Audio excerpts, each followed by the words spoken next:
Welcome to latest world news. Kiev, Ukrainian government forces reclaimed the port city of Mariupol from pro-Russian separatists in heavy fighting on Friday and said they had regained control of a long stretch of the border with Russia. The advances are significant victories for the pro-European leadership in a military operation to crush the armed separatist rebellion that began in East Ukraine in April and hold the former Soviet Republic of 45 million together.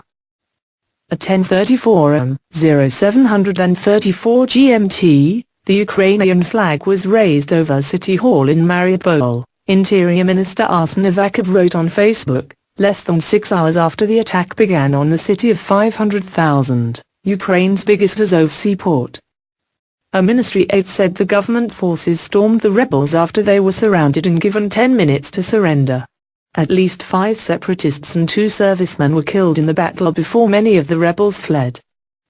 Mariupol, which has changed hands several times in weeks of conflict, is strategically important because it lies on major roads from the southeastern border with Russia into the rest of Ukraine, and steel is exported through the port. Regaining control of the long and winding frontier is also vital for the government because it accuses Moscow of allowing the rebels to bring tanks, other armored vehicles and guns across the porous border.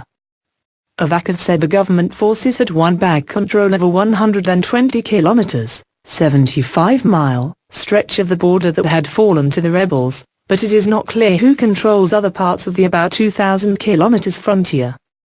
The rebels, who have taken over several towns and cities and want East Ukraine to become part of Russia, confirmed 5 of their fighters were killed in the fighting for Mariupol. Avakov said National Guard and Interior Ministry units were involved in the battle, as well as special forces. A Ukrainian defense analyst, Dmytro Timchuk, said 4 Ukrainian soldiers had been killed and 31 wounded in fighting in other parts of East Ukraine in the past 24 hours. The death toll is not known, but several hundred people have been reported killed in clashes this year in Kiev and the east of the country.